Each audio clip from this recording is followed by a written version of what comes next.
Организирале и вршеле убиства. Главниот бос им бил во затвор и оттаму ги командувал операциите на групата Беланоца Барон, соопштија полицијата и обвинителството кои покренаа истрага за 18 лица, членови на озлогласената скопска банда. За лидер е посочен Фатлу Мајети Тоте, кој издржува затворска казна. Уште двајца се во притвор, а меѓу припадниците на групата има и починати и убиени во престрелките со нивните улични непријатели од бандата Грчет Дуќанџик, чиј шеф е избеган во Дубаи.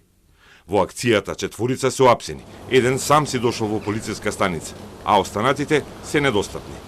Некои дури избегале за време на акцијата, што упатува дека имале добри и ефикасни кртови во полициските редови. Во овој момент не би можел нити да потврдам, нити да одречам било какви информации во насока на она кое што ми го поставувате прашањето. Но, катастрофално е дека човек кој што требаше да биде апсен, на 10 минути пред да пристигне полицијата, доби информација и сега е недостапен на органите на правото. Затоа некој мора да одговори. Секој еден кој што има вина во рамки на Министерството за внатрешни работи, а е поврзан со непостапување согласно одредени стандардни оперативни процедури, ќе одговори. Секој еден, без разлика дали е полицаец, раководител, не знам што.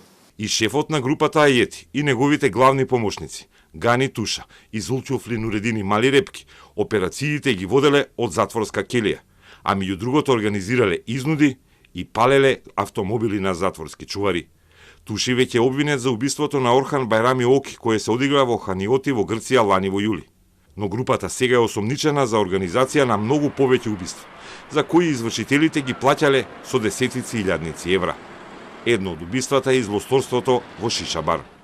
Организаторите на криминалната група подготвувале планови и носеле одлуки кој, каде, кога и на каков начин ќе биде ликвидиран.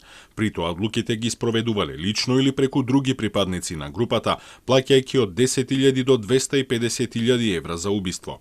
Па така, во име на поддршка на радикалното движење во Република Северна Македонија или заради безобзирна одмазда кон лица оспротивставена криминална група, во периодот од 2020 до 2024 година во 6 кривично правни настани, лишени од живот 8 лица, 3 лица биле тешко повредени, а на 3 лица животот им бил во опасност.